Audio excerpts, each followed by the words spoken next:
strateginya adalah bagaimana cara kita berdamai dengan trauma masa lalu itu, sehingga kita tidak melanjutkan kesalahan itu kepada anak-anak kita gitu. Nah, bagaimana strategi ini supaya kita bisa melupakan trauma-trauma tersebut, sehingga anak-anak bisa hadir dengan pola asuh yang baik dari kami selaku orang tuanya. Jadi yang pertama.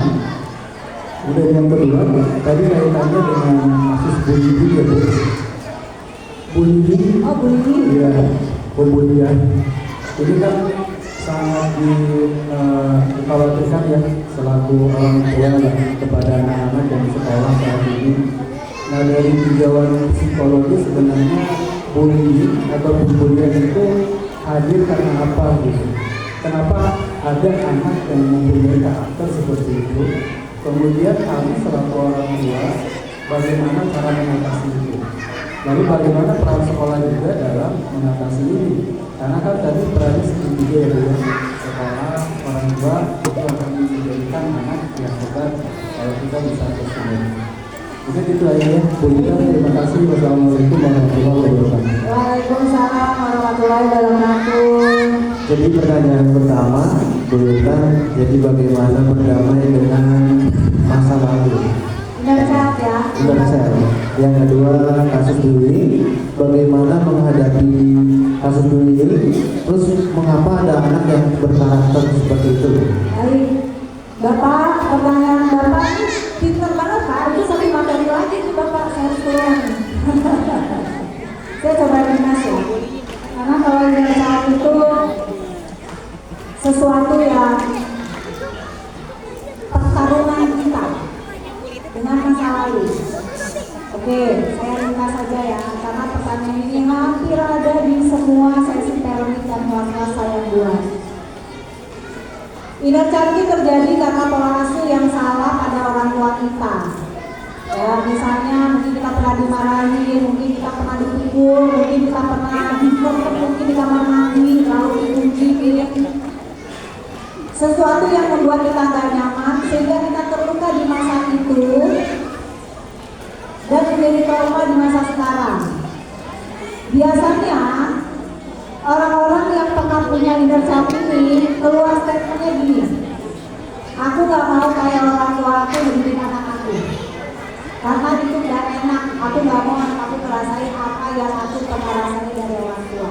Biasa itu tanda-tanda, walaupun belum tentu pasti ya, tanda dari inner child. Tetapi dari yang saya pelajari dan ketemu dengan beberapa orang yang konsul mengenai hal ini, semakin kita gak mau kayak ibu kita, semakin kita kayak ibu kita. Semakin kita gak mau kayak ayah kita, semakin kita jadi kayak ayah kita.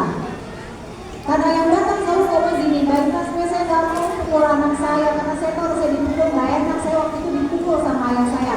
Tapi kenapa saya begitu anak saya melakukan kesalahan, saya pukul anak saya. Banyak orang tua yang nangis kayak gitu di depan saya. Karena kita tuh punya otak yang sangat dahsyat, otak ini Bapak Ibu. Semakin kita benci, semakin kita nggak bisa melepaskan memori itu, betul nggak? Karena otak ini namanya top of mind. Top of mind itu apa sih? Lapisan paling tinggi yang dianggap otak paling penting, sehingga otak tidak mengizinkan menghapus memori itu untuk turun ke bawah. Apa yang membuat dia turun ke bawah? Rasa marah, rasa dendam, rasa sakit. Maka otak gak akan pernah nurunin memori itu, karena kita tidak mengizinkan otak untuk menurunkan ke bagian belakang. Karena mengingat dan memaafkan dua aspek tubuh kita yang bekerja. Memaafkan itu hati, melupakan itu kerja otak. Kalau kita memaafkan, indikatornya begitu teringat kejadian itu hati biasa aja, berarti ibu sudah memaafkan, tapi nggak melupakan. Gak apa-apa, kan memang tugas otak yang menaruh semua kejadian, betul ya? Tapi kalau bapak ibu tetap mengingat kejadian itu dan masih ada rasa sakit, sedih, bahkan kecewa, berarti bapak ibu belum memaafkan perilaku itu. Pak Bu, Allah tuh ngasih kita kemampuan di otak menurunkan memori-memori terus berganti, itu 2 minggu. Maka kalau sampai bertahun-tahun ibu dan bapak masih menyimpan memori yang gak baik, berarti kesalahannya bukan di memori, hati yang masih belum bisa melepaskan. Yuk Bapak Ibu, Masya Allah, pertanyaan Bapak saya anggap mewakili pertanyaan dari orang tua yang mungkin punya luka kemasihan. Apa yang saya lakukan Mbak? Pertama kali Pak, Bu, memaafkan. Ini yang harus dulu. Memaafkan itu bukan hanya sekedar kata, tapi kalau dilakukan susah banget karena kita harus berdamai sama hal yang kita benci dan itu tidak menyenangkan, betul nggak? Tapi percayalah, saya akan ngajarin Bapak Ibu dengan pendekatannya dari terapi psikologi Islam ya. Pak Bu, hubungan ibu dan anak itu tidak terhenti sampai di dunia aja. Kita paham itu ya. Pernah dengar nggak kalau ikut kajian ustazah ngomong gini,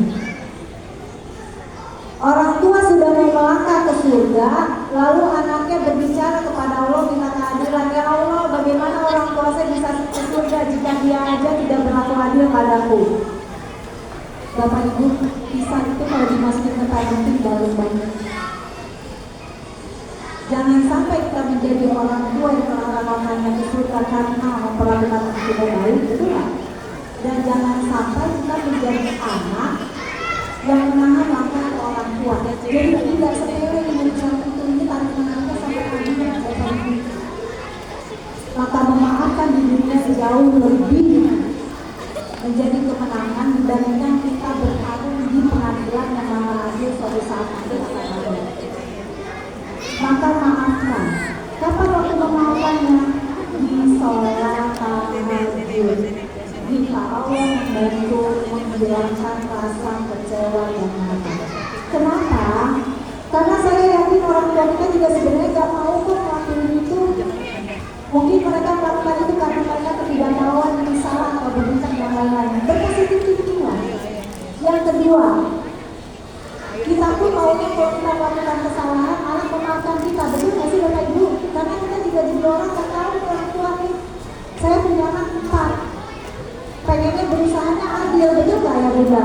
Tapi mana tahu anak yang kedua saya mungkin merasa saya nggak adil, walau tapi saya tahu anak saya punya hati yang lapang.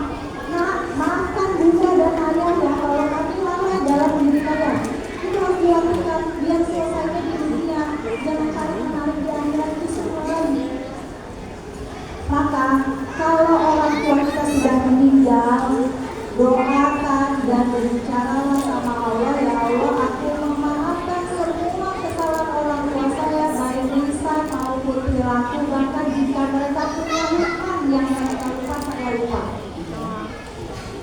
Selesaikan begini. Saya ikhlas, saya rindu dengan orang tua saya. Ya Allah, angkat rasa kecewa dari hati saya.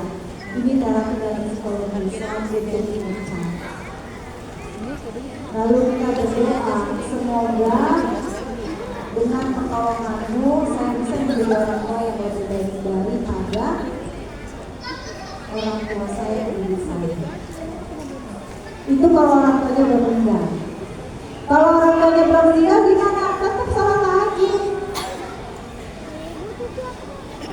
Lalu kita datang ke orang tua kita sebagai anak, bukan buat mengadili, tapi menyembuhkan sisi kita yang luka di masa kecil. Ngomong, Pak, dulu ingat sih Papa tuh pernah salahin saya gara-gara begini. Apa yang Bapak kali ingat? Ceritakan bukan buat menyalahkan. Mungkin orang tua kita kan jawab lupa, ya karena buat orang tua kita itu biasa aja kan gitu kan. Buat aku waktu itu aku sedih banget kok Pak, tapi saya maafin. Nah sekarang tugas Papa doain biar saya bisa jadi orang tua terbaik bagi anak. Udah, tugas itu ditunaikan adalah untuk membela kita di masa lalu yang sangat menyedihkan. Bapak Ibu, jika kita bisa melakukan itu, beban, sedih, berat, dendam, ini insya Allah akan terangkat. Karena tugas membersihkan dunia, marah, emosi itu bukan tugas kami psikolog, benar kalau Bapak Ibu? Tugas kami hanya membantu Bapak Ibu, ini loh caranya. Tapi apakah itu akan terangkat atau tidak, itu sudah tugas Allah, betul? guru saya selalu mengajarkan sebelum terapi dunia, pastikan dulu hati kita sudah lembut. Nah, yang tugas melembutkan hati bukan saya, tetapi kekuatan Bapak dan Ibu berdoa di sepertiga malam untuk Allah melembutkan hati kita, sehingga kita menjadi orang tua jauh lebih baik daripada orang tua kita, tanpa kita menyalahkan orang tua kita, karena kita hari ini salah satunya berkat sekolah asli dan biara. Orang lebih jadi buat yang benar ya, buat siapapun, karena ini banyak banget terjadi yang mempengaruhi peran sebagai orang tua. Pertanyaan kedua terkait bullying ya. Pertanyaan dua, bullying. Bapak Ibu sekarang itu sekolah di mana aja? Nggak tahu ya, kalau saya sih nggak ada yang zero bullying tuh. Cuma levelnya yang berbeda. Tapi Bapak Ibu pahami yang namanya bullying itu apa? Bullying itu adalah dilakukan oleh senior atau seangkatan yang lebih berkuasa daripada korban. Biasanya bullying itu dilakukan beramai-ramai dan korbannya cenderung lebih lemah. Jadi kalau berantem lawan bukan bully. Apalagi kalau laki sama laki, ya dia berantem aja. Jadi kalau nggak sengaja kesenggol, bukan bully. Kadang-kadang Bapak Ibu juga salah konsep, sedikit terjadi gini anak saya dibully, belum tentu. Jadi bully itu dilakukan oleh sekelompok atau satu orang, tapi ditemenin oleh sekelompok melakukan kekerasannya verbal atau fisik. Bisa juga bullynya di sosial media. Jadi bukan semua kejadian itu bully juga. Yang kedua, kenapa sih ada anak bisa menjadi pelaku bullying? Bapak terima kasih sudah bertanya ini sebagai pelajaran buat kita. Anak-anak yang menjadi pelaku bullying kemungkinan adalah anak-anak yang mendapatkan bully di rumahnya. Dimarahi, dibentak, dipukul, gak boleh ngomong, ikutin apa kata orang tua. Akhirnya dia agresif, betul gak? Maka ketika di sekolah dia ketemu orang yang salah, yang lemah kayak dia di rumah, ada yang ngebully. Kenapa? Karena saya juga kalau salah saya dipukul. Saya juga kalau salah diteriakin. Maka perilaku agresif itu menimbulkan anak melihat, mendengar, meniru. Lalu anak-anak yang gak dikasih afeksi kasih sayang cenderung menjadi pelakunya tinggi.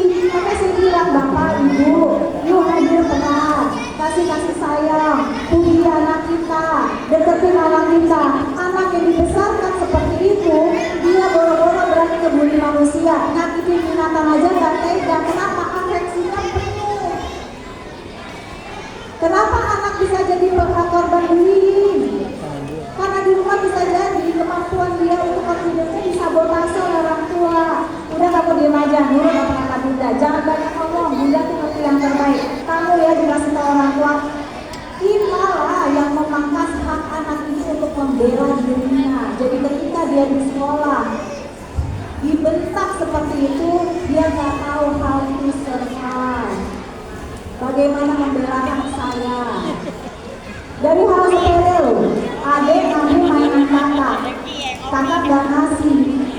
Lalu bapak bilang gini, kakak ngasih dong, ala dong sama adek. Masa sama adeknya kamu gak minjemin? Padahal bapak tanya dong, kakak masih mau main nggak? Kalau udah gak main, pinjemin adiknya. Kalau masih mau main, kasih adiknya mainan yang lain. Jadi kita ngajari dia melindungi hak dia, Pak. Korban bullying itu dicari oleh pelaku di mana anak itu nggak tahu caranya membela diri. Jadi bisa jadi kita yang di rumah dia menjadi karakter pelaku atau korban. Tapi insya Allah anak-anak yang punya karakter kayaknya peran ibunya kuat. Kalau dia ditakdirkan jadi korban bullying, dia tahu bagaimana caranya membela diri. Karena peran ayah menghadirkan sisi leadership, keberanian, berani berkata tidak, strategi thinking, confidence, berbicara, itu ayah yang dulu.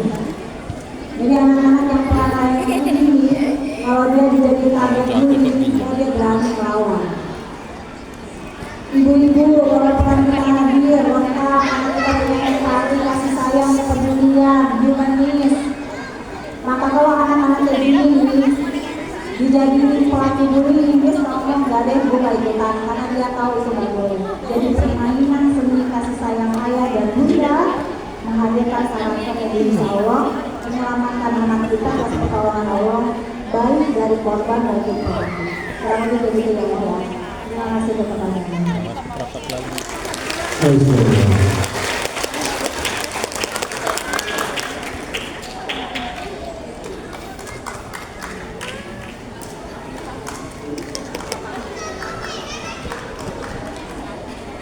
Baik.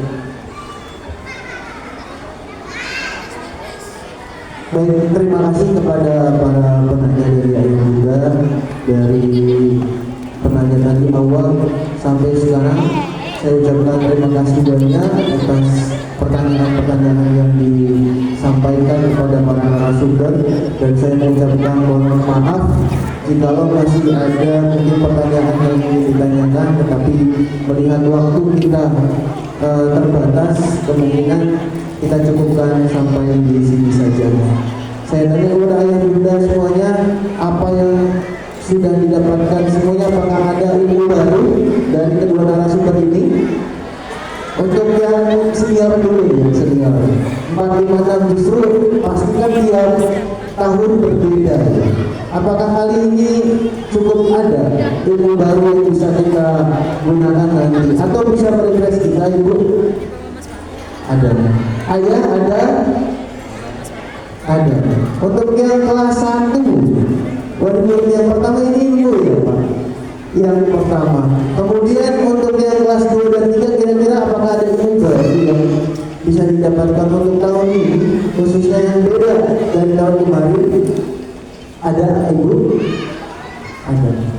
Apakah Ayah Bunda semuanya siap untuk berkolaborasi terhadap pihak sekolah untuk membentuk karakter anak? Suaranya kurang kedengaran, siap atau tidak? Sekali lagi, siap atau tidak? Alhamdulillah. Mudah-mudahan ilmu kita pada pagi hari ini bisa menjadi wawasan yang baru dan menyadarkan secara dalam bahwasannya kita dengan adanya silaturahim ini, mudah-mudahan kita tetap selalu semangat. Pasti saya yakin menjadi seorang ibu, menjadi seorang ayah itu ada titik lelah, betul. Karena pasti ya ada hal-hal yang di luar kemampuan batas kita. Dan saya ucapkan terima kasih kepada pemateri, khususnya Bapak Herdin dan Ibu Intan. Kali ini kita keluarga besar SD Al-Kausar seperti ini ya Bu, dan kita mengucapkan sebagai salam takzim kita selama 1 jam penuh bersamai. Kalian berdua adalah guru kita, dan sebagai seorang murid kita semuanya mengucapkan terima kasih, jazakumullah khairan. Mudah-mudahan apa yang Ibu sampaikan itu menjadi berkah, kemudian juga bisa mendapatkan amal jariah jika kita semuanya keluarga besar menerapkan kepada anak-anak kita.